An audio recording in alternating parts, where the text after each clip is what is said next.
Hello and welcome to Baseball Barbacast, the only baseball podcast in the world willing to trade away all of its prospects for one chance at love. I'm Jake Mintz. That's Jordan Shusterman, and we may know about farm systems, but we'd get rid of them in an instant if it meant falling in love. And Jake, that is why I am rocking my San Diego Padres hat today, because I've learned as we've covered these here trade deadlines and the off seasons over the last half decade or so professionally, that there's really only one team that you can 100% always count on to keep you entertained during the transactional action of a Major League Baseball calendar. And it is the Padres of San Diego. They are one of 30 teams we will be discussing on this episode of Baseball Barbacast, being recorded shortly after the 6 p.m. Eastern trade deadline on Tuesday, July 30th.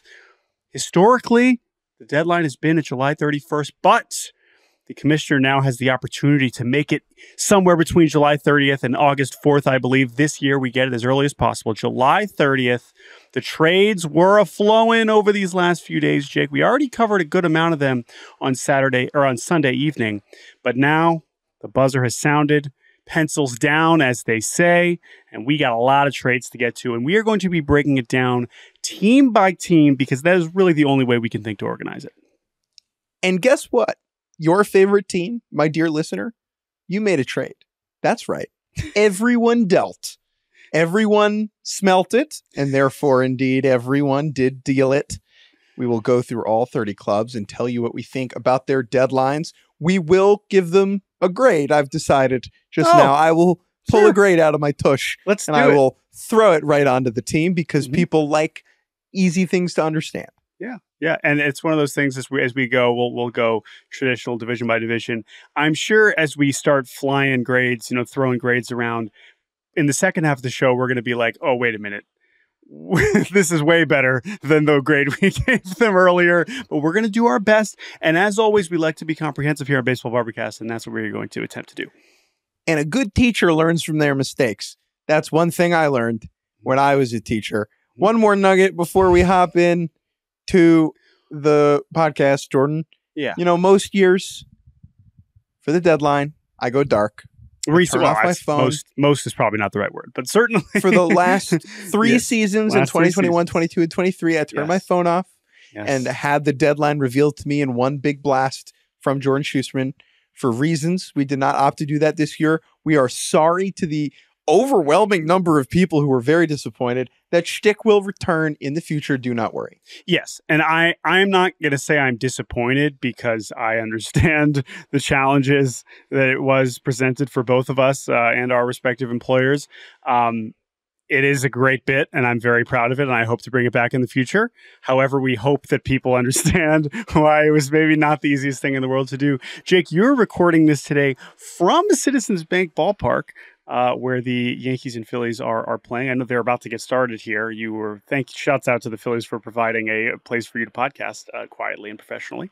But that is the context. So again, we did want to acknowledge it. We probably should have mentioned it on Monday's show, but you got to witness it. You got to receive the Passan and Rosenthal notifications all afternoon long. And I got to say, Jake, just before we start going team by team, we literally had nothing until 1 p.m., 2 p.m. And then they started flowing like crazy all the way to where we're getting, 5 bonus relievers after the buzzer. Jordan, as a whole, this deadline, there was a lot of movement. Maybe we'll talk about the big picture later on. But I sit here at 6:39 p.m. Eastern time in the bowels of the bank, relatively underwhelmed by what I have seen. My biggest critique is that not enough teams put their futures on the line for the chance at a glorious present. And that is what I prefer GMs to do. Is that smart? Maybe not. Yes. Is it entertaining? Absolutely. That said, and now we're going to start going team by team here because we got a lot of stuff to cover. I'm going to pose a question to you, and just as we go along the way, I would like you to answer: what is the trade that showed up on your phone that you got to receive with everyone else that you were like, whoa? Yeah. So you don't have to answer right now, but I'm just saying let's just keep that in mind, because there are a couple, I think, that even ones that might not necessarily even mean that much. I mean, I can tell you right now, it was Eloy to the Orioles, but we'll talk about that. Actually, soon. We'll talk about that right freaking now, because the Baltimore Orioles, they will be our first team, because there is a lot of nuggets here. Okay, in new Baltimore Orioles, Eloy Jimenez, designated hitter, occasional outfielder, in the final year of a big contract for the White Sox. Better not be playing outfield. Oh no, something's he better not be on the wrong. He better not be on the 2025 Orioles.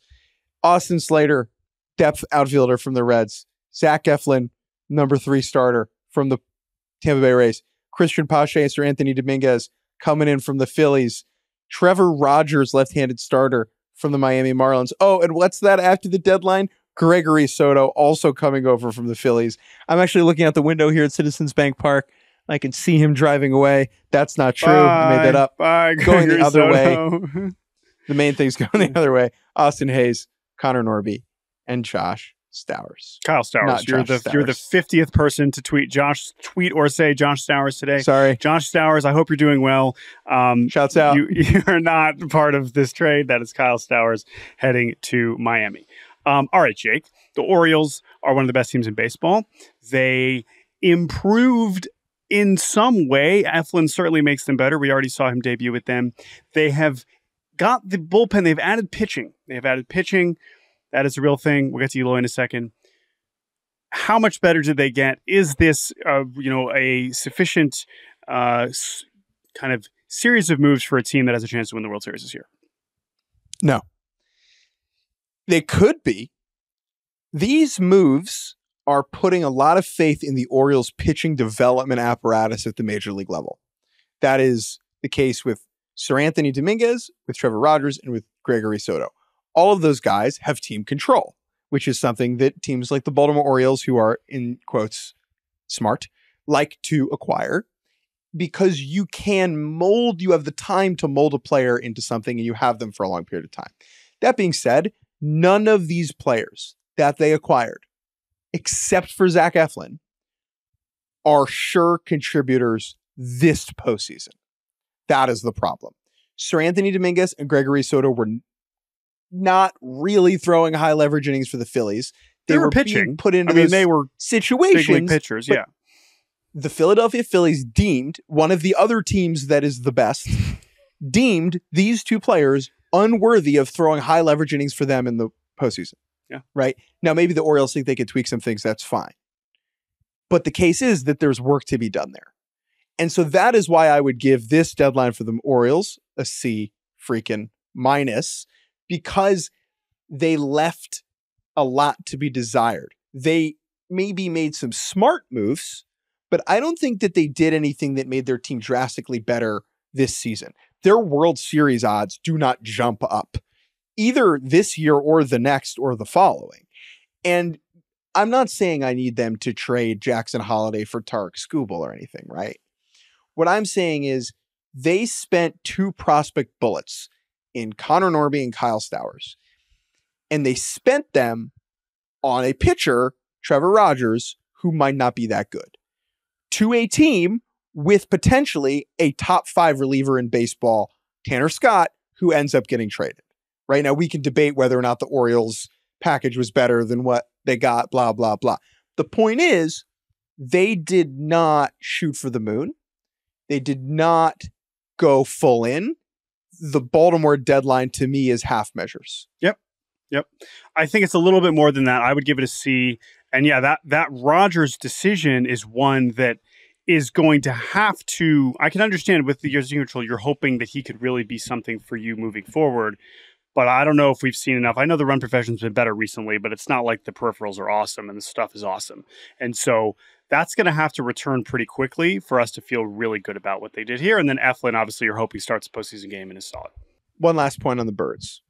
What Mike Elias and that front office has done in Baltimore is remarkable, and they deserve quite a bit of credit for all of the transactions they've made to get to this point. Some of those transactions that I hated at the time that have, borne fruit in the long run. Mm-hmm. We still do not know whether this front office is good at being a buyer, at adding talent at the deadline to try and win a World Series, because I think you have to be a little bit stupid sometimes to get those players. You have to overpay. And I could be proven wrong in time, as I've been before.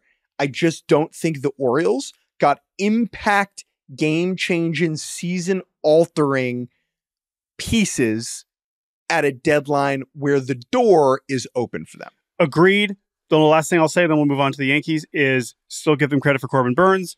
And that thing you just said is we're going to be saying about a lot of the best teams in baseball over the next hour. So keep that in mind. Let's move on to the Yankees, who maybe is one of those teams. What did the Yankees do at this deadline, Jake Mintz? They traded for Jazz Chisholm Jr., second baseman, a third baseman, an outfielder, a Bahamian, Enyel De Los Santos and Mark Leiter Jr., a pair of relievers. Enyel De Los Santos coming from the Padres, Leiter from the Cubs, and they traded Caleb Ferguson away to the Astros. I don't really want to spend too much time on the Yankees because their deadline, even more than Baltimore, is defined by what they did not do.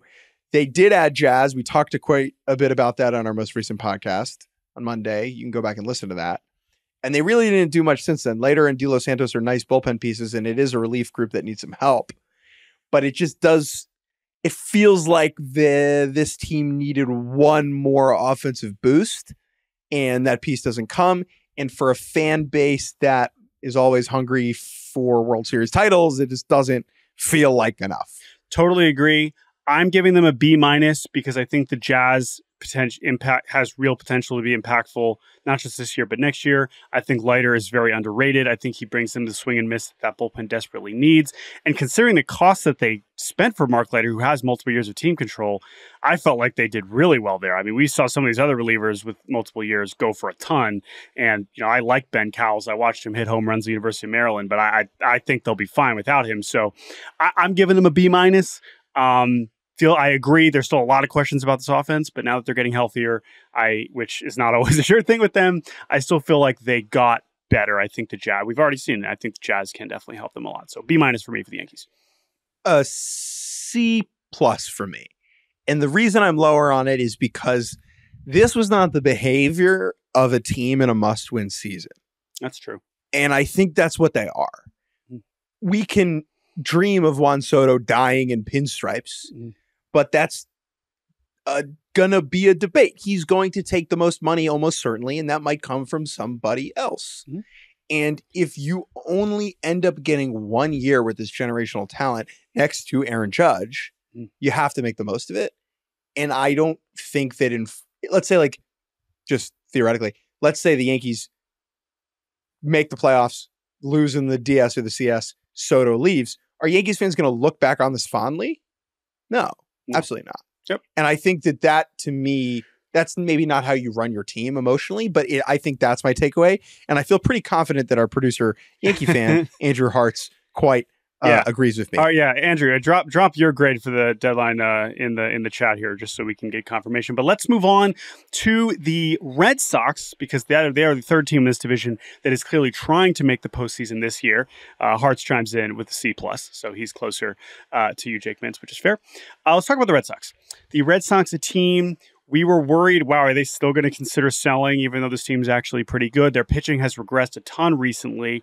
What would they do to address some of that? They bring in a couple relievers, Luis Garcia and Lucas Sims on deadline day. They bring in a controllable young pitcher in Quinn Priester from Pittsburgh. They trade one of their, 15 or so best prospects in Nick York to Pittsburgh for that. They bring in Danny Jansen, a bit of a curious fit positionally, but a right-handed bat that they certainly could use. James Paxton, they get from the Dodgers also as pitching depth. This is also, this is probably a C+ for me. I feel like this team is good enough to deserve more investment here. I feel like this farm is deep enough to really trade more away to acquire some more impactful talent. And they gave away some good players, especially for Jansen, and certainly York for Priester. I like the idea of Priester kind of in the same way that we talked about with Rogers, but I'm not confident that he's going to help them this year at a time when he definitely, they really, every start is really important. And so that gives me concern. Sims and Garcia are nice rental relievers who should definitely help their bullpen. Jansen, I like him, but all rentals except for Priester. I don't know. It also felt pretty cautious, and I'm not particularly shocked by that for Reslow. So C+ for me for the Red Sox. Yeah, I think I'll give it a B- just because the expectations with this team were lower heading into the year, so it's like harder for me to be mad about it. Yep. I have more faith in this pitching dev group developing Priester into something impactful than I think I do in the Orioles developing Rodgers into something impactful. Yeah, and I know that there's more team control, so they have more runway to do that. Sure. The Netflix doc, this is not going to be a particularly interesting episode, I think. Could have been. Point. It could have been its own thing. At this Deadline day could have been an episode. Like a whole, there's only 8. Remember, there's 8 episodes. Now, oh, really? I didn't even know how many episodes there were. I think there's 8. Okay. So, yeah, now it's like the last 10 minutes of episode 3. Because we have way more interesting stuff that happened over the first few months than anything that happened over the last week. Someone thinks they're making the playoffs. But you know, Jordan, you know what their big deadline acquisition is? It's going to be Tristan Casas coming back from injury. They are. Alex Cora will definitely say that. I need to do a look around GM availabilities today. And for every time a GM references an injured player returning as their deadline edition, I will take a shot. And I will stumble my way home. Let's talk about the Tampa Bay Rays. I don't want to linger on them because I kind of went off on them last podcast, and we got some great emails from people. I would actually like to read those once the deadline dust settles. Really interesting insight from some Rays fans, just kind of on my opinion about how their willingness to trade anybody away creates a bizarre atmosphere in the fan base. Today, they traded away Sean Armstrong and acquired Dylan Carlson. I believe all the other moves that they made we discussed on Monday. But the big takeaway is who then they did not deal, and that's Yandy Diaz, who I heard the Astros were definitely interested in, but did not have the prospects to go and deal for. Yep. And Brandon Lau, who stays in-house at second base. And Zach Littell, who had a 1 year of team control. Pete Fairbanks, another reliever that was at least rumored to be nearly on the move at some point. So that's interesting to kind of hold it in there. Them and Toronto, I think, have varying levels of thinking they're going to be very good in 2025 or thinking they're at least going to compete. I think both teams have differing levels of convincing arguments that will actually be the case, but they've gone about it in very different ways. Obviously, Tampa Bay has been much more willing to trade away players that were under team control for next year and beyond. Ahmed Rosario, another one, that was a rental. He goes out the door to the Dodgers for the second consecutive year. Dylan Carlson is an interesting buy low. He hasn't really hit for a while now. I don't really know where he fits in to their plans long term, but you know, I guess that's an interesting buy low for, of course, a reliever and Armstrong that they don't really need anything for. And then what they view for Morel is, I think, going to be a really interesting question. I mean, they got a lot of great prospects, of course, and for Randy and Paredes that we can keep an eye on, but Morel is the one that, like, how much do they really think Morel can, turn into something special? Already playing second base, which we haven't seen him play since 2022, where he fits defensively, how they view him as like an actual part of their core.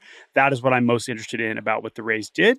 And then also just like, how good do they think they can be in 2025 is also something I'm obviously very interested about for Toronto. As for giving the Rays a grade, I mean, again, like, I always feel bad celebrating trading away good major league players when you're right in the thick of it.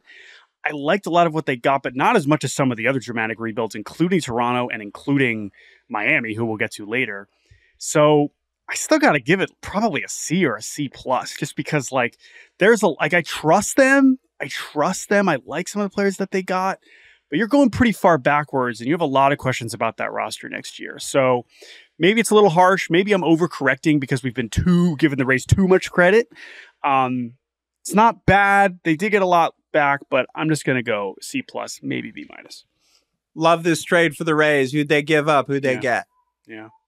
A+. No, I'll give them, I'll just give them a flat B. Yeah. If you're gonna sell, if you're gonna pull the plug on players. They did it pretty well. Yeah. But the thing I like about what they did is that they clearly didn't trade guys for value that they didn't think was worth it, right? Sure. There were players that were rumored to be moved, like Diaz and Fairbanks, where the offer clearly wasn't good enough, and I trust the Rays more than anybody else. Quickly on Toronto. They did a good job. I think this is an A- for me. Yes. As far as sellers go, this is a strong sell because a lot of the players they got back can help them in the short term. Yes. They got a bunch of upper minors talent, young big league players. This team is going to try and compete again in 2025.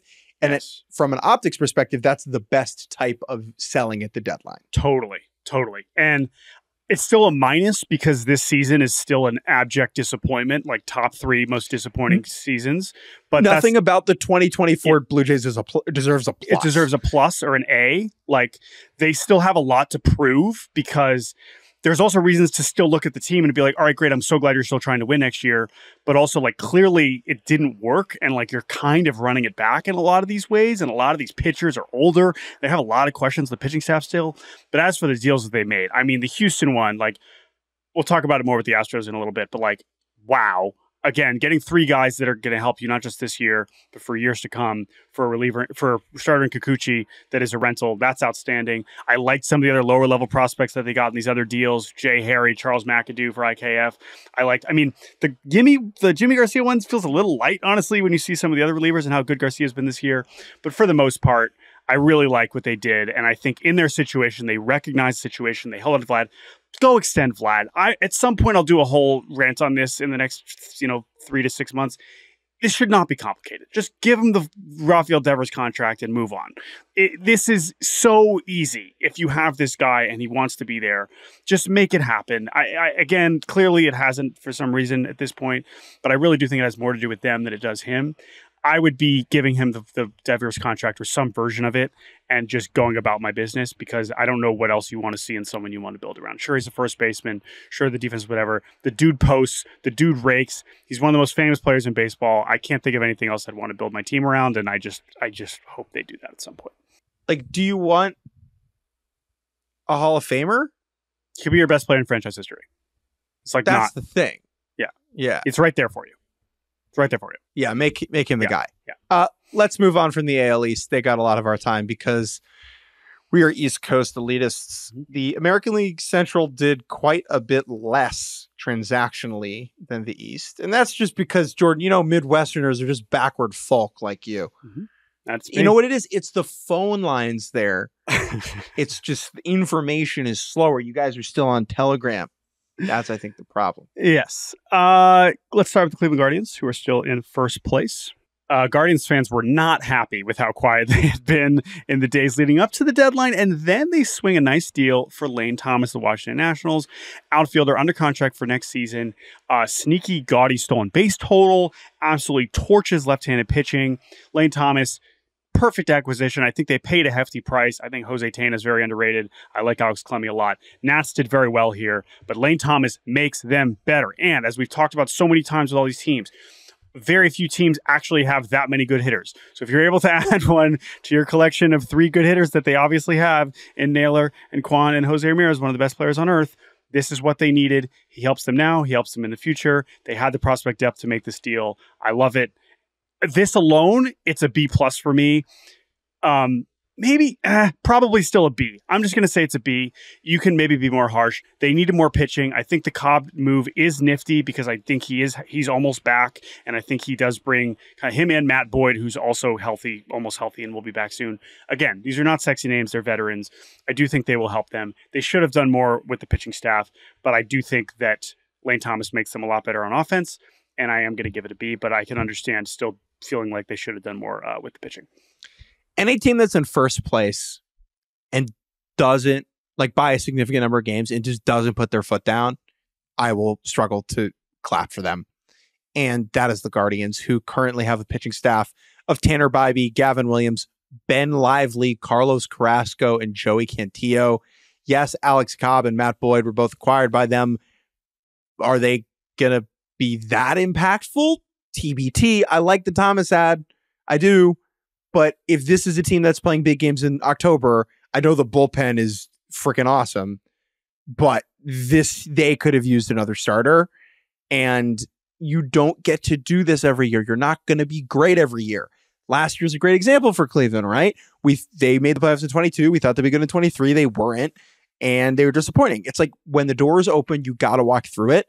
And I think that this is a team with a pretty strong farm system that could have done a little bit more here. So I'll give them a C+, B-, B-. That's fair. That's fair. Let's move on to Kansas City. Kansas City was a team I think we thought was going to be pretty aggressive. Obviously, they made the first big move of kind of trade season in trading for Hunter Harvey. That has not gone super well, which is what kind of preceded their other big move that they just made, which is acquiring Lucas Erceg from Oakland. They also get Michael Lorenzen, who is he starting depth? Are we moving him to the bullpen? I don't really understand that move because it seems like they have enough starters, but that is more Jordan pitching. Shusterman. Yeah. Open up your brain. What does this team really need? What do they really need? They need another outfielder. Okay. Michael Lorenzen with a history of two-way shenaniganry. Anything so that we all watch less MJ Melendez, I think would be good. All right. So you want Lorenzen as the defensive late inning pinch runner, whatever. Yeah. Great. Sounds good. I'm sure that's why they traded for him. Yeah. This team gets a B- for me. Because I think it's probably still a C+ because to me I want more. I want more. This now they don't have the farm to deal from that Cleveland does. Whose fault is that? Whose fault is that? A lot of people that still work for the Royals. Thank you. But and the White Sox. Again, though, Lorenzen, right? Like they have Lugo, Reagans, Marsh, Waka, Singer. Is Lorenzen replacing one of them? Is he going in? Is he going to be a reliever? I don't know. Erceg's really good. I think that Mason Miller's breakout has kind of overshadowed Lucas Erceg's breakout, which is a wild story. This is a guy who was drafted as a position player. He dealt with depression, alcoholism in kind of his transition between the Brewers and A's organizations as he was converting to pitcher full time, kind of grappled with that, battled that, overcame that. Once he really got to Oakland, it really clicked, and he is nasty. I mean, this guy is one of the hardest reliever throwers in the league, and he's got multiple awesome off-speed stuff. The command is obviously not awesome, but he will make, this is, when he's right, way more of an impactful addition than Hunter Harvey, in my opinion, and he's under team control for, 5 more seasons. So they give up some good prospects, but not anything I'd be too worried about. I think that definitely helps them. However, still not loving it. C+ for me. Jake's guide to trade deadline analysis is the following. Did you trade for a starting pitcher that can start a playoff game? Did you trade for a reliever that you will trust in high leverage when the weather gets cold? Did you acquire a hitter that will play every day? That will play every day. That will play every day. You're excited to have in the lineup. Those are the 3 things, right? Really, it's that simple. Yeah. Pitcher, a starter in a playoff game, high leverage October guy, everyday offensive player. They got one of those things. I think Erceg and a healthy Hunter Harvey. And so DeYoung and Lorenzen just doesn't do it for me. DeYoung, C+. To play third? To play second? Weird. To replace Bobby Witt, dude, who's honestly, clearly washed. Yes, those jokes are obvious. I like the Maikel Garcia thing. I want it to work, and it's just I was worried they were going to trade him in this deal for Erceg. I was like, oh gosh, please don't give up on Maikel Garcia here. Anyway, the Minnesota Twins, more like the Finnesota Twins, because they get an F for me. D. D because I still think they're a good team that if they're healthy, they do, though, has a chance. We should say what they did. They acquired Trevor Richards, a changeup specialist. He's really the only pitcher who throws more changeups than any other pitch, or at least the only one that does. It's just changeup fastball, nothing else. That's his thing. He's fine. Obviously doesn't move the needle, but you also have an opportunity still here to win a division. And D because I think that's the funniest grade. So D- for me. I agree. If you ever lost sleep at night wondering what it would be like for American Idol winner Taylor Hicks to throw a changeup, then you need to go watch some Trevor Richards. Let's talk about the Detroit Tigers, who sold at this deadline, getting rid of Jack Flaherty, Andrew Chafin, Carson Kelly, and Mark Canha. The Tigers have been so boring this year, which is such a disappointment in this division because Kansas City has been anything but boring. However, I think they did a good job here at this deadline, getting rid of the players that they needed to get rid of without trading Skubal. It really never felt like that was going to happen. I'm glad that it didn't. They get just a very boring B- for me. Yep. I'll give it a B. I think I just like the prospects that they got back across the board. Lorenzo and Trey Sweeney, who could help, Detroit here soon. Lorenzo had a ton of buzz, last year as a real top catching prospect. Kind of cooled off a little bit this year. And then Canna, I just don't know how you're even getting a former, a good arm in Eric Silva for Canna from the Giants, who we're going to get to the Giants later. What the hell are they doing? I agree. B for boring. Still a bit of a disappointing season, and I have a lot of questions about now that this division's getting better. I'm worried about how soon the Tigers are actually going to be able to compete, but I'm so glad they didn't trade Skubal. I didn't think they would. I think we spent way too much time talking about it, and I'm glad they didn't. So he'll win the Cy Young probably, and they will have that they'll have the cool graphics to tweet when he wins the Cy Young. And that's the AL Central, right? Just kidding. The Chicago White Sox. All right. So I'm going to let you cook. Yeah, I mean, this was really bad, guys, friends, listeners, Jake, producer Andrew Jordan, Hartz, Donkey. Let's just move Crochet and Robert to the side. Okay.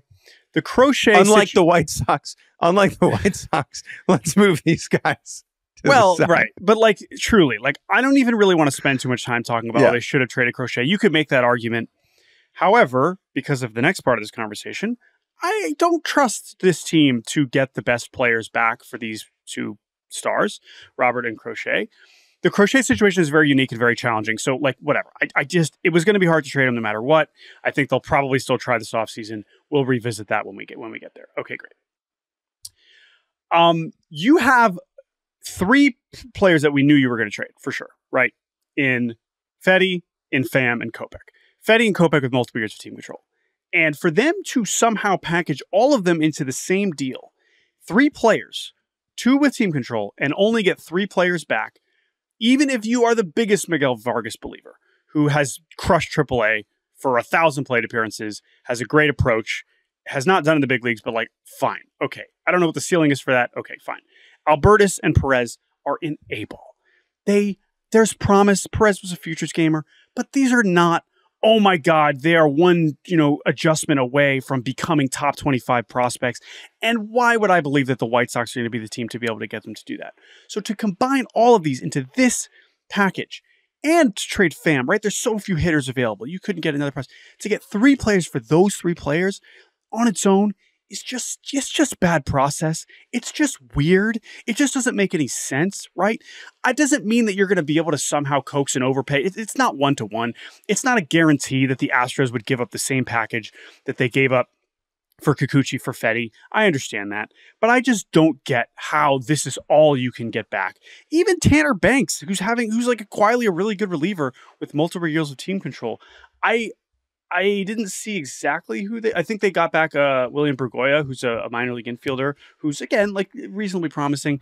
But again, this farm is not good still. They're having maybe the worst team of all time. They can't pick higher than 10th in the draft next year. So it's not like that's going to be a thing that they're going to get at the end of this terrible, not rainbow, right?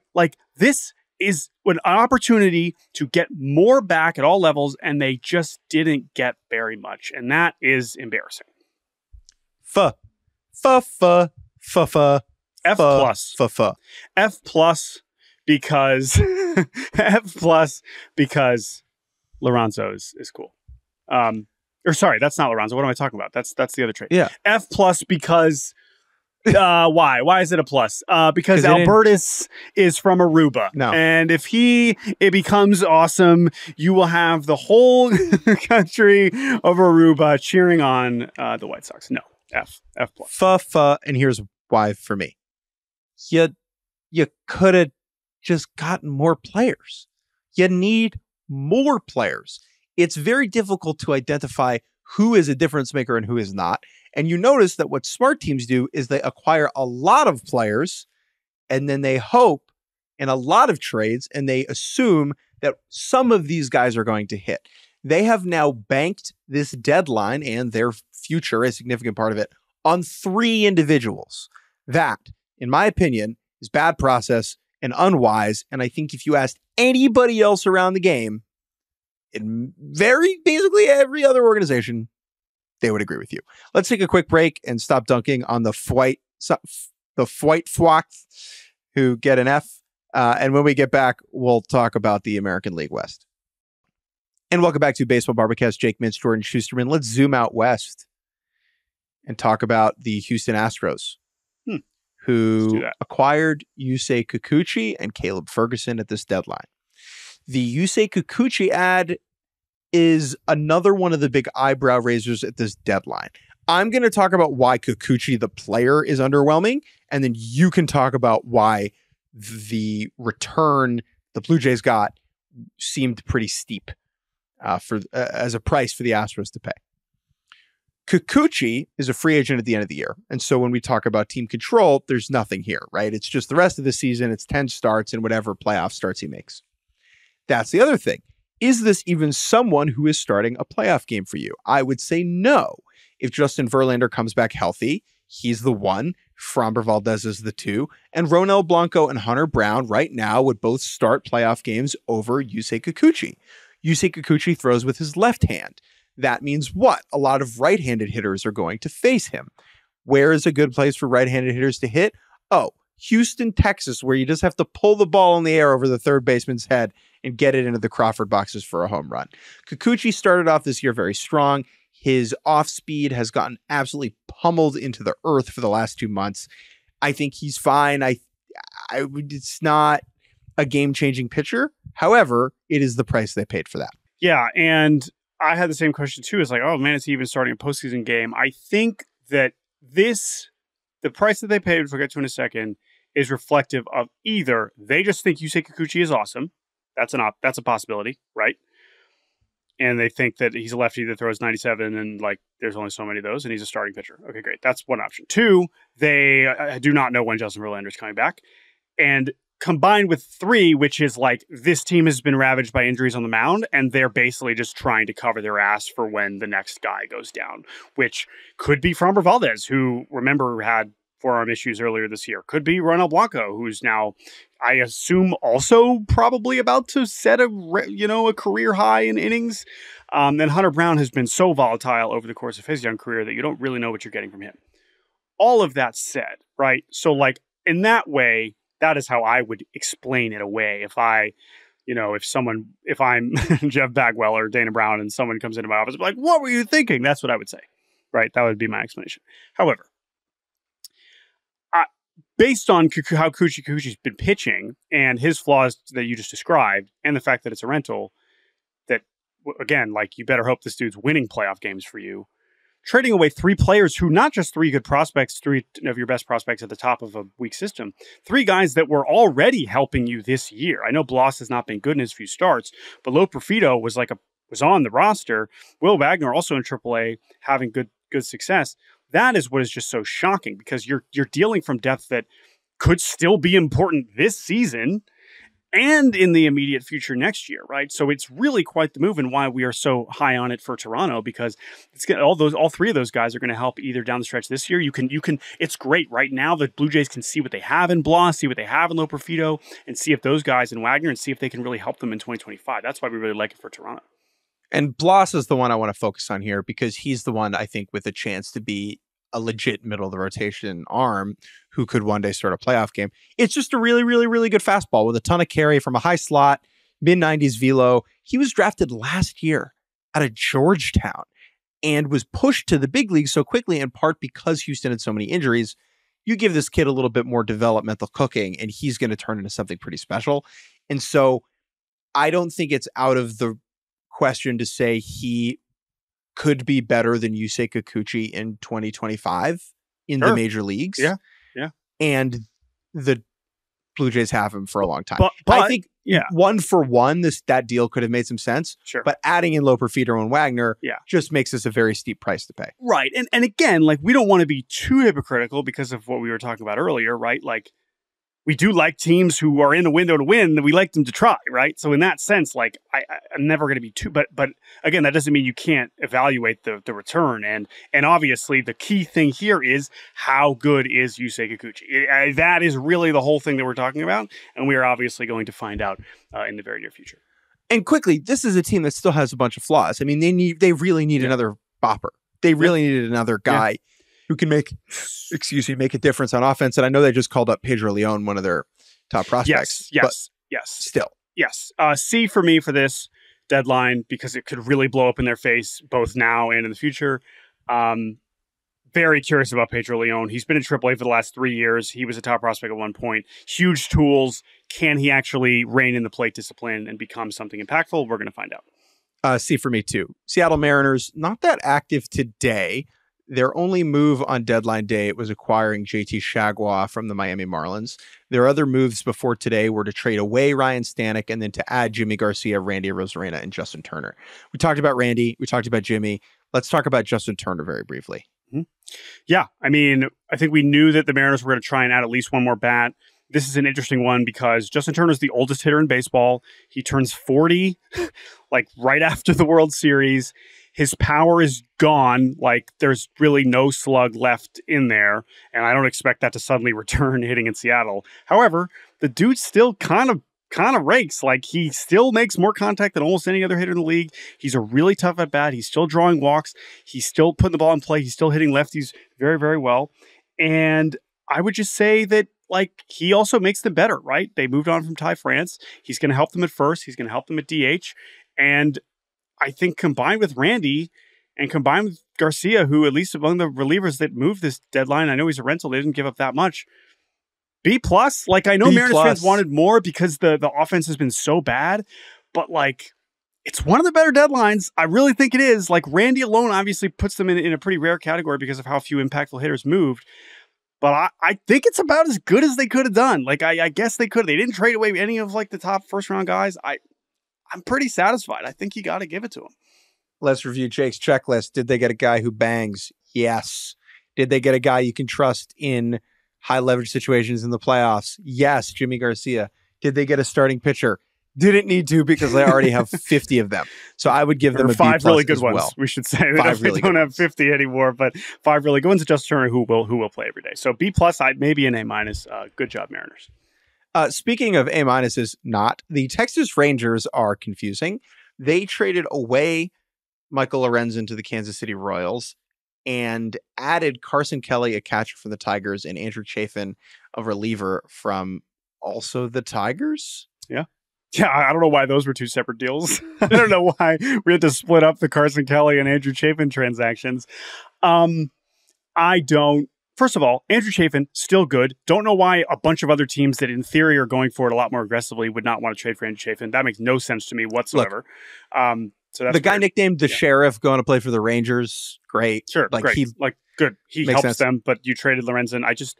What was the goal? What was the idea? What was the thesis of this deadline for the Rangers? We can't sell because we got hot at the wrong right time, but we cannot buy because we are not that good. That is the thesis. And I think that these are the teams in the toughest positions, in my opinion, because the Rangers' deadline plan a week and a half ago was probably sell. And then they swept the White Sox, mopped the White Sox, which shouldn't have been a surprise to anybody. But then that forces them to reevaluate what they're going to do. And then they got swept by the Blue Jays. Then they got swept by the Blue Jays. And so it's like, this team's not going to make the playoffs, but they can't go in, they can't go out. They have enough coming back, right? Healthy. Oh, here comes Young. Here comes DeGrom. There's a chance that there's obviously enough talent on this team for them to stay relevant. Like, I don't want to discount that. However, respectfully, I don't think they're very good. And God bless them. I didn't think they were very good last year either. I know, right? And they won the World Series. Even at the end. So, right. So, like, but they did that. And I think that also gives them the cushion of being like, how mad are you really going to get? If you're the fan. And I think that's fair. That said, D. Because if we're still grading deadlines, I guess D+ because you didn't subtract too much from a team that is still solid, but like, come on. I'm going to say B-. Okay. All right. because D's a little harsh, but yeah. This is not a team that could have really sold with where their record was at so close to. But then they could have got more. They could have gotten more relievers. They could have got another starter. You're saying they should have picked a lane. Yeah, more so. I think that they had enough to do a little bit more, just to add a little. If they had added one or two more pitchers, I would have been like C+, B-, fine, moving on. I will say, from a neutral's perspective, biggest missed opportunity of the deadline was the Rangers not selling, because the players that they would have flooded the market with would have made this a lot more interesting. Scherzer, Eovaldi, Kirby Yates, that would have added a very different dynamic to what went on over the last couple of days. Two more teams in the AL West, the Oakland A's sending out Lucas Erceg and Paul Blackburn, a pair of pitchers. Relatively quiet deadline for the A's, but there really wasn't a whole lot else they could have done. They hang on to Brent Rooker, who still has a bunch of years left. They certainly could have done. They certainly could have done more, but they hang on to Rooker, whose value will probably be the same, this offseason. So, yeah, I think the reason I'm going to give them a D is because they have 5 impending free agents at the end of the year. Ross Stripling, Alex Wood, Scott Alexander, Trevor Gott, TJ McFarland. For whatever reason, none of them got traded. And that, if you are the 2024 Houston A's, Oakland A's, the whole point of having anybody on a 1-year contract like that is so that you can trade them at the deadline for prospects. And whether or not this was a failure to identify the correct players to do that with, or they couldn't get the deals done, or those guys got hurt, that's all unfortunate. They have succeeded in doing this type of thing in the past, in the buy and deal at the deadline, and they just didn't really pull it off this year in the same way. I think that's fair. I like the Cade Morris, who they got back from the Mets for Blackburn, but it's a C for me. They still could have, as you mentioned, those guys, and Duhar, right? I've liked watching Oakland, but it feels like there were, and even Erceg, I feel like maybe could have gotten even more. You mentioned that. Don't let this underwhelming deadline distract you from the fact that the Oakland A's absolutely rake. One more team, the Los Angeles Angels of Anaheim, Angeles, Carlos Estevez going to the Philadelphia Phillies. Luis Garcia on his way out the door to who? To the Red Sox. To the Red Sox, right? And I still have not seen a return for that trade yet. So I guess we'll find out there. They crushed this Estevez deal, right? I think we already talked about it. But what? What do you? Kevin Pillar didn't get traded? Okay, well, which brings me to my grade for the Angels, which is still a C+, because you're still bad and you had more guys you could have traded, whether it was Rengifo, whether it was Taylor Ward, whether it was Pillar, whether it was some of your other pitchers, Tyler Anderson. I think, again, Estevez, you did great there. I love getting Clausen, all the Gary, but come on, guys. What are we doing? We gotta talk about pick a lane. You're bad. Also, Mike Trout just had a setback in his rehab, and I'm so sad. So, C+, plus feels, so anyway, Angels. So Kevin Pillar starts the year with the White Sox and is bad, signs with the Angels, and has just been straight up good for them for the last 3 months. And he's said he's retiring at the end of the season. This is how he's going to go out. He's just because Mike Trout's still hurt. They need to keep Kevin Pillar around. That is just what? Yeah. Bad. Angels, not well run, not a surprise. They bummed me out to think about them. Hopefully George Clausen is awesome. That's really all I have to say about them. That is the American League West. Let's move to the National League East and go to that team that acquired Carlos Estevez for George Clausen and the Italian lefty Samuel Aldegheri.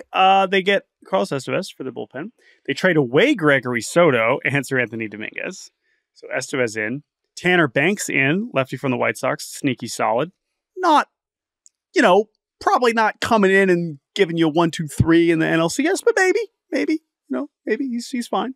And then Austin Hayes, who comes in for Pache. Simple. As I sit here in Citizens Bank Park, they got Austin Hayes, a right-handed hitting outfielder, who they're going to spend the next 2 months playing pretty regularly, but then come playoff time will probably just platoon and face lefties. And Estevez, who's a kind of a beast and will throw a lot of high leverage innings for them. This is a B+ for me. Yeah, I think B for me. B for me. They fulfilled the roles that they needed to fulfill. I would have liked maybe one more depth starter and another bullpen arm. Yeah. But I think this is a totally fine deadline for the Phillies. Yep. It also looks pretty fine compared to the team that is in theory chasing them. I guess there's two teams that are not really chasing them. They're not even chasing them. But they are trying to make the postseason. That is the Mets and the Phillies. But let's start with the Phillies, who I guess are still... The Braves. Are they not still... the Phillies. Sorry. The Braves. The Braves. Are the Braves still ahead of the Mets? They are by a half game as we record this. The Braves, do you tell your story, Jake? Because this is really just one of the goofier sequences. They, another one of the more head-scratching moves, not in a bad way, but just kind of funny. It's really the only thing they did. They brought back Jorge Soler. They are paying for Jorge Soler. They didn't have to give up very much for it because they're taking on the contract that he just signed with the Giants. They also bring back Luke Jackson. Jake, you saw the Braves recently, and you asked Mr. Brian Snitker and be like, hey, like, how does this season compare? Like, deadline's coming up. Are we going to make some moves that hopefully propel us to a miraculous World Series title? And what did he tell you? Well, my question was just, in 2021, you lost Ronald Acuna, and your outfield wasn't very good, and you rebuilt this team at the deadline and won the World Series. Do you think about that? Does that inform the way you move through this season? And Brian Snitker said, no. He said every season is different. Why would you bring up 2021 to talk about 2024? It's so different. Yeah. He said every season presents its own challenges, and I understand what he was trying to say, right? He made the point that in 2021, they only really lost Acuna, whereas this year they've had way more injuries that have been debilitating, and I think he is 100% spot on about that. But just the way that he said, no, 2021 does not inform the way I move through 2024. Well, now it might have to, because Jorge Soler, who ripped the iconic ding-dong in Houston in Game 6 of the World Series, is back in a Braves uniform. This one is a little bit complicated for me because he's going to have to play the outfield every single day because Marcell Ozuna is the designated hitter. His outfield numbers are horrible. He has not been an everyday outfielder really since the beginning of 2022. He is now 2 years older, 2 years slower, 2 years with more injuries. And so I cannot imagine he's going to be a good defensive outfielder. Maybe they're just going to use him off the bench to hit against lefties. I don't know. He definitely adds a whole lot of juice and a spark that the lineup needs. But I really think that the Braves needed one more outfield piece here. Yeah, Kevin Pillar, who was on the team last year. I agree. I am still also surprised they did not acquire some more pitching. Especially with the Lopez. I know that they are really, like, Schwellenbach looks great. They just called up Elder. Lopez, injured now. That surprised me. Soler is an interesting addition for all the reasons you just laid out. Also in relation to Ozuna, right? I mean, when Soler was there balling out, Ozuna was horrible and a complete non-factor, out of the mix. So now to have a really good version of Ozuna with Soler is an interesting part of the lineup. But yeah, I mean, defensively, it's hard to feel great about asking Soler to do that. That said, on offense, I barely noticed because the Giants are so irrelevant and I never watch them. He's been awesome for 2 months. He's really been what they paid for. And so in theory, he will be able to continue that for Atlanta, whose offense, because of the injuries and because of some underperformance, has not been anywhere close to what we hoped it would be. So I think he helps them. I think he makes them better. I don't know, B-. I see Soler's really good. So he was one of the best hitters that got traded. So that's a win for the Braves for sure. As weird as it is, all the past, but they still needed more pitching, in my opinion. The upside is there for them, but it's still too fragile for me to feel great about where they're at. I agree. I would say B-. He's a difference maker who does not fit with their current roster, in my opinion. Yep. The New York Mets, if you're a pitcher, they might have traded for you in Tyler Zuber, Huascar Brazaban, Paul Blackburn, Ryan Stanek, and Jesse Winker. We talked about Stanek and Winker already. There's not a whole lot to say about Zuber, Brazaban, and Blackburn. Really, they just need people to throw baseballs, and they got that. I think this is a B- boring deadline for the Mets. I'll say it's a C+. Winker has certainly been good.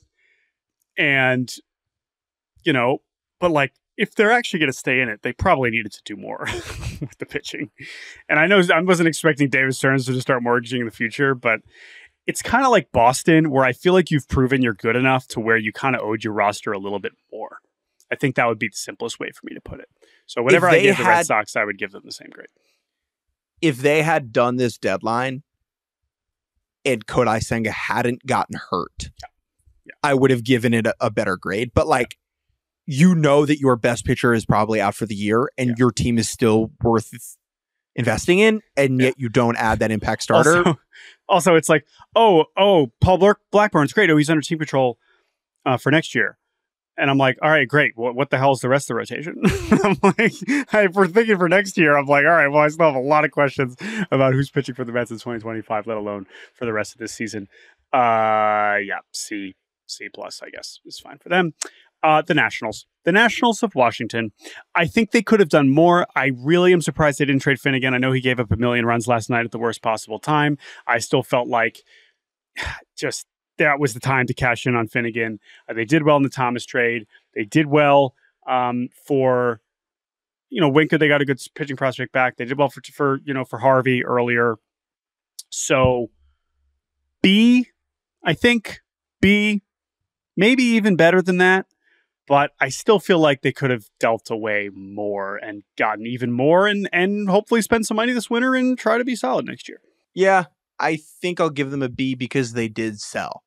Yeah. There was a world in which they tricked themselves into thinking they were a competitive team. Right here. I think they were in a good position. And by the way, related to that, tank away, baby. Like, let's go get some lottery luck and get the first overall pick next year. And now we ride, right? Because we really start to, have an exciting core coming together if you can kind of nail that pick next year. The pride of Cleveland, Ohio has entered the room.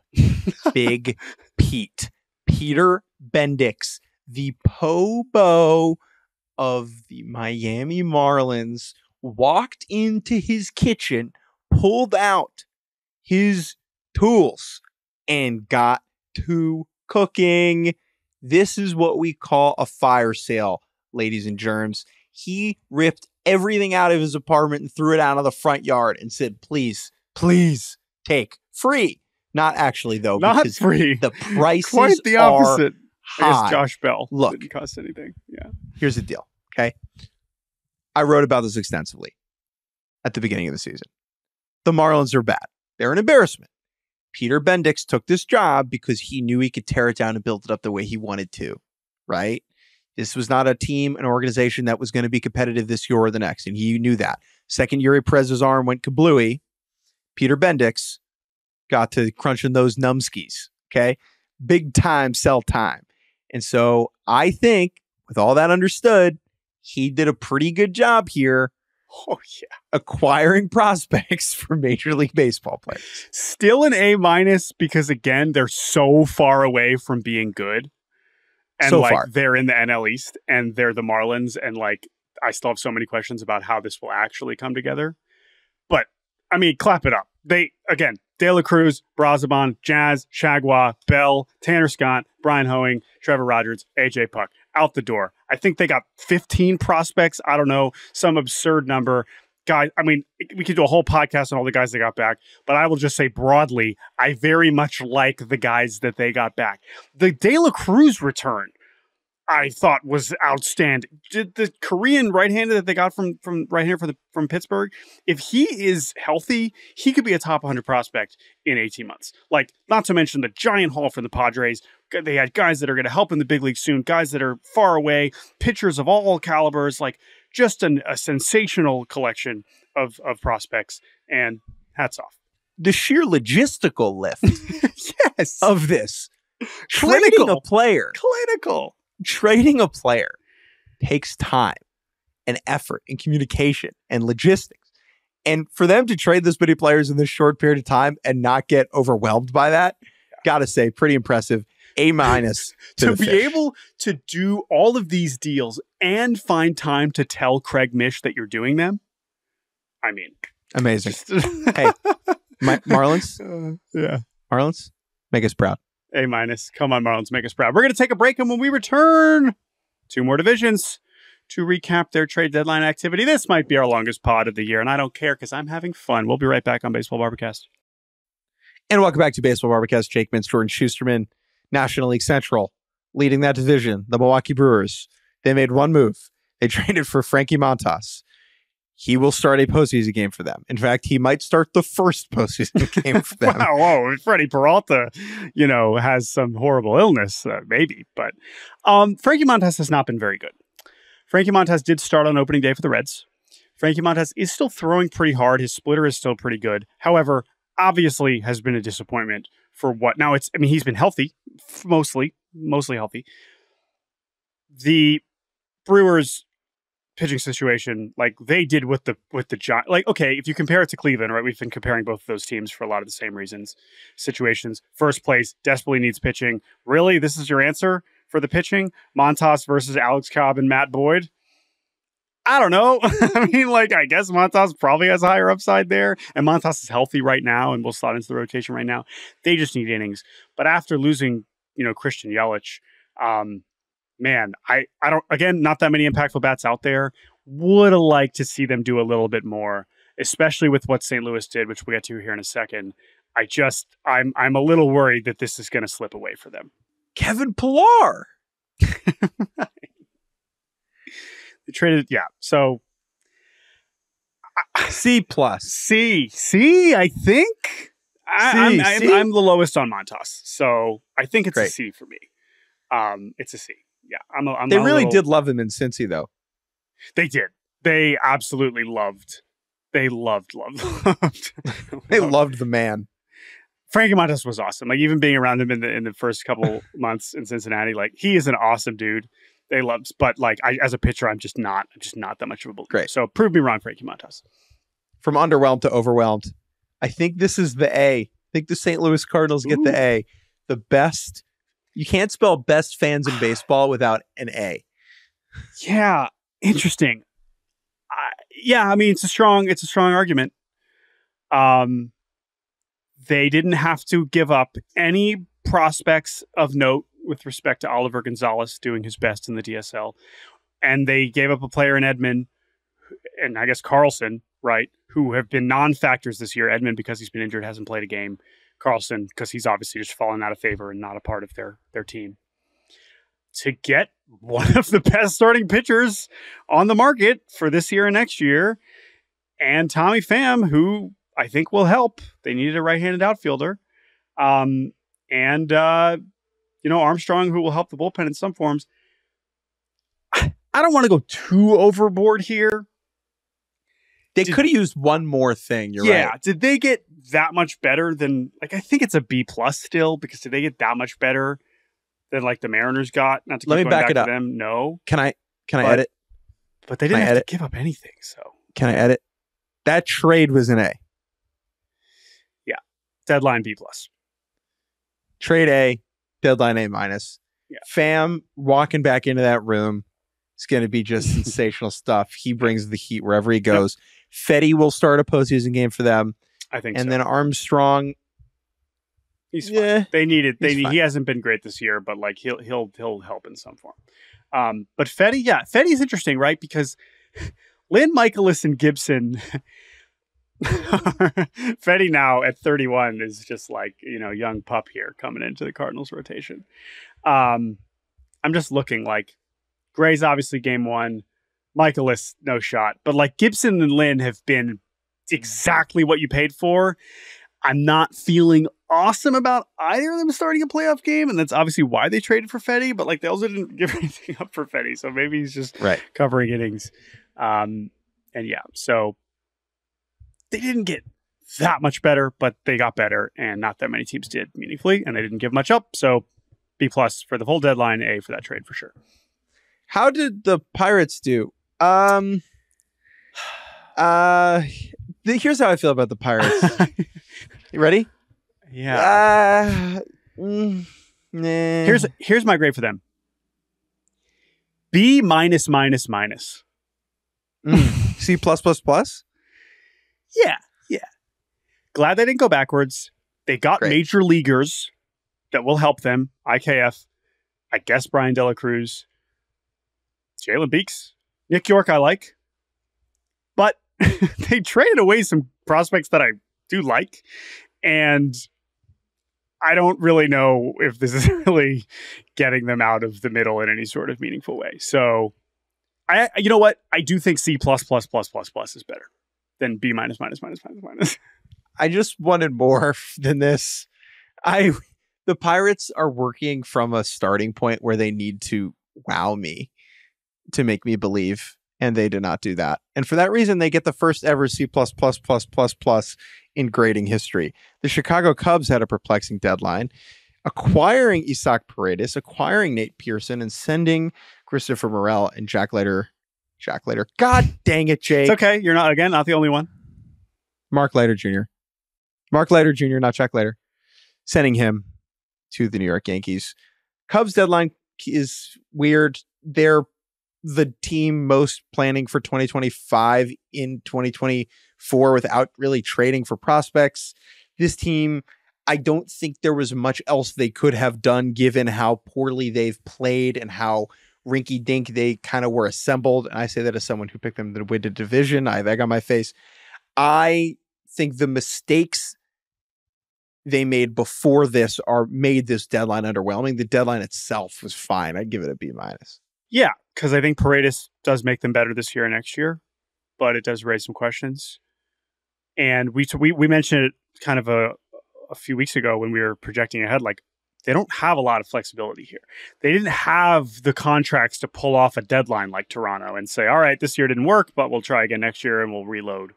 So they kind of ended up stuck in the middle. And again, really disappointing season.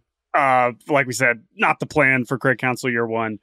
So I think Cubs fans still have the right to be frustrated, but Paredes is kind of a nifty pickup, and I'm fascinated to see how he fits in that ballpark. I think that'll be really fun to see. But yeah, I can't even say, C+, whatever. Really fun to see. You like flyouts to the wall? Really fun to see. Wind just knocking it down the line in Wrigley. All right, the Cincinnati Reds got rid of Frankie Montas, Austin Slater,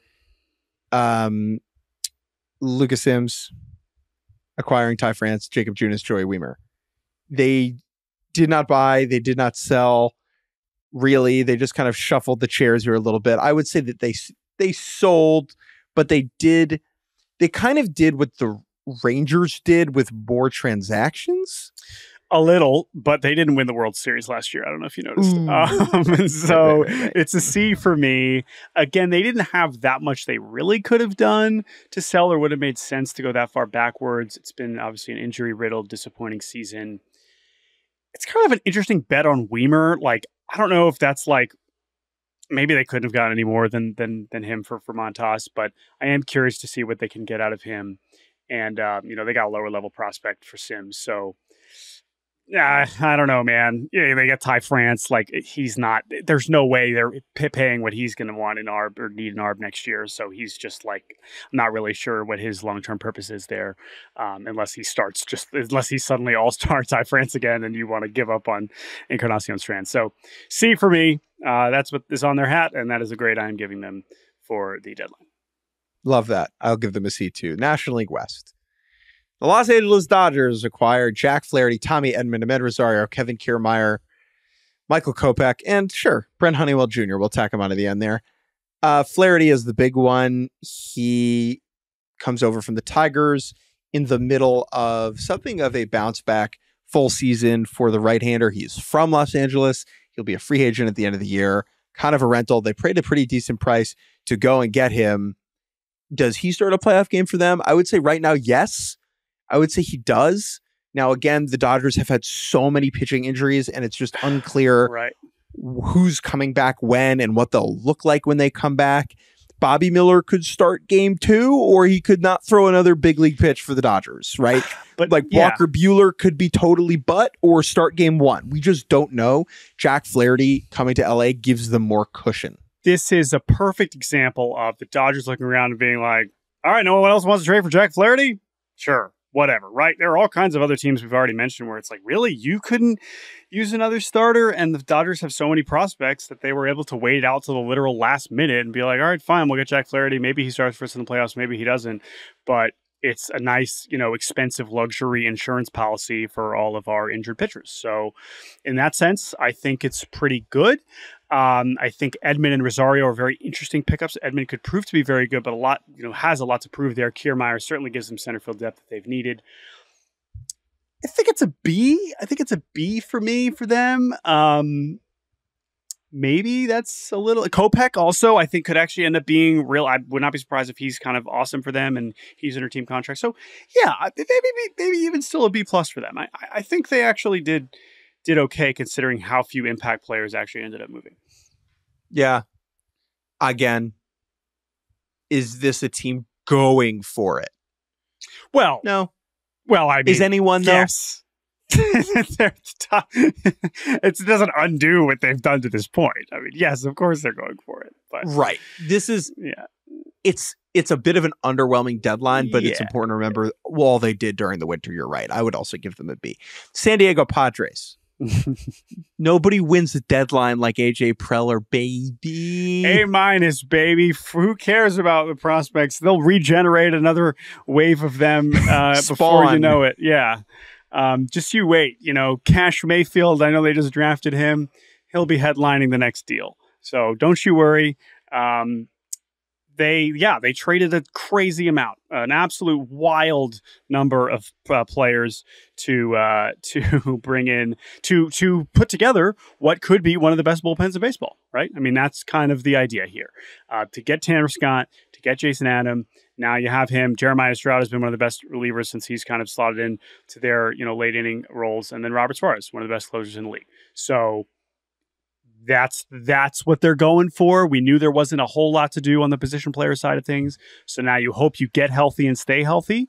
And you hope that by shortening the games with this awesome bullpen, you can cover up for a rotation that beyond Dylan Cease and Michael King, who's been very good, has a ton of questions still remaining with now zero depth to speak of beyond. I mean, I guess they still have, Brito and Vasquez, but classic Padres. A-. Maybe that's generous because it's so aggressive and could blow up in their face, but I think Tanner Scott's awesome, and go Padres, go. A.J. Preller has been a volatile character for some time. What happens when you take that volatile character and you force him to stare down the barrel of an uncertain future? For the very first time in his tenure for the San Diego Padres, A.J. Preller's future in that job is not a given. If the Padres miss these playoffs, he could get fired. So when you take a classically unpredictable, active actor and you add a nice icing of desperation on top, you get these big time pays. Listen, for big time relievers. If this dude was willing to trade the world when he had job security, are we surprised that he's willing to trade all of his top prospects for relievers at this deadline? No, I'm not. But it is interesting, right? That this is they've built this team in so many different ways over the last 5 years, and now we're seeing one that that could really work. But I think this Padres team is really good. So I think they're going to make the playoffs, and I'm really curious to see how far they can go from there. A-, we salute you, Preller, keeping us baseball podcasts very entertained. 3 teams left. Let's go to the D-backs, the defending National League champions. They struck early with the acquisition of A.J. Puck. We talked about that trade last week. One of the better left-handed relievers in the league. He will help. That is nice. Still a thin bullpen, I would say. Still some questions on the mound. Corbin Carroll finally is actually really starting. He had a walk-off home run last night. Finally started to look like Corbin Carroll. That's exciting. I know Christian Walker gets injured, oblique strain, probably going to be out for a while. That's why they go and get Josh Bell, who's also been hitting very well recently. They get Dylan Floro to add the bullpen too. I think it's still a B. I think it's a B. Maybe it's because their whole team's just playing better, and they did get 2 relievers who are good, and that was their biggest need. Maybe it's a little generous. Bell's playing well, but I think it's a B. I think it's a solid B for the Snakes. It's a B- for me. The rest of the deadline they did in the winter. Eugenio Suarez, Jock Peterson, bringing back Lourdes Gurriel Jr., and some of them have Eduardo Rodriguez, Jordan Montgomery. They did a lot in the winter to put themselves in a position already. So they didn't have a whole lot to do. I could have used another reliever here. I think this team is going to make the playoffs again. They're pretty straightforward for me, B-. Speaking of a team that's very straightforward, the San Francisco Giants are a perplexing jambalaya of confusion. They send Jorge Soler out of town with Luke Jackson. Alex Cobb is gone, and they bring in Mark Canha from the Detroit Tigers. Walter White once said, "No half measures." And Farhan Zaidi said, "I can't hear you. You're a fake fictional character. I'm going to half measure the hell out of this thing." I mean, I guess the most generous interpretation is they looked at their roster with the way Snell's pitching and, the way that their rotation now sort of shakes out with Tyler Fitzgerald, being one of the best players on earth. And they said, all right, we're 4 games out. We've invested a lot of money in this team. Our pitching can be pretty good here. So let's just try to make the wild card. But then why are we salary dumping one of our best hitters? If you want to just do nothing, fine. Do nothing, right? And just stick with your team that you thought you built and was good enough, fine. But I know Marco Luciano's playing well in AAA, but you can't tell me that you got better by trading Jorge Soler. You just can't. There's no way. And so that alone, even if they've been playing better and their rotation actually does kind of look kind of interesting on paper, the way that they've been pitching, I just C-, D+. I don't know, man. The Giants are just such a blah operation. And then you trade for Mark Canha. Okay, you think he's replacing Jorge Soler, but then you are committed to giving Luciano playing time. I don't get it. I guess they're still good enough to hang around here, but I don't think they're going to make the postseason, and I don't know what the really plan is to have an awesome team moving forward. Yeah. And give them a yeah. That's too kind. D+. Maybe I'm off base, and Giants fans think this is fine, but I just don't understand it at all. And then the Rockies traded 2 relievers away. Great. Thank you all for listening. Wait, here's how I want to finish, Jake. Come on. Don't spend any time talking about Nick Mears. No, not about the Rockies. I think the D-backs are going to make the playoffs. Right before that, I said, I think the Padres are going to make the playoffs. So after all the deadline, National League, as it stands right now, Braves, half game. Mets, Padres are virtually tied. D-backs, half game back. Pirates and Cardinals, 2 games back. Who is your NL wildcard or NL postseason picture? And then we can say goodbye. I'm not even going to ask you about the AL. I just off of what you said before, who do you think? I think it will be San Diego and Arizona. And I think that the Cardinals are going to catch the Brewers. And I think the Brewers are going to completely fall out of it. Disrespectful. So that is my prediction. Okay. I picked the Cardinals to win the division before the season. So I'm just going to go down with that. And the Braves. The Braves will stay there in some form, although I'm not committed to the order here. I think the Braves, I still don't really know. But I think it will be Braves, Padres, D-backs. And I think that the Cardinals will overtake the Brewers and the Brewers will fall out of it. Maybe that is disrespectful. That is where I'm at. How do you feel? I was going to say that. Oh, so I know that the Brewers are 7 games up, so this would be like a total huge collapse. So I was going to say that, and then I looked at the standings and saw there was a 7-game gap and realized that was nuts. I'll do fair. Braves, Padres, Diamondbacks, please. Thank you so much. Braves, Padres, Cardinals don't make it. Mets don't make it. Got it. Mets don't make it. All right. I'll admit when I started making that point, I thought the Brewers were only like 4 or 5 up. So, but I'm going down with it. Jake Mintz, what a podcast. What a delight. We have some writing to do. I have dinner to eat. I have other things. I guess I have baseball to watch in theory too. Thank you. I have to come hang out with you in 48 hours. So looking forward to that. But hopefully you all enjoyed this trade deadline recap edition of Baseball Barbacast. Thank you to Andrew Hartz for producing. Thank you to the good people of Citizens Bank Park for giving Jake a place to record this. I guess you will emerge and see what the score of this game is. And you can email us at baseballbarbacast@gmail.com. And final thoughts, Jake Mintz, before we say goodbye. Final question is, I'm going to emerge from this random person's office, and I'm going to go out to the press box, and I'm going to write about trades.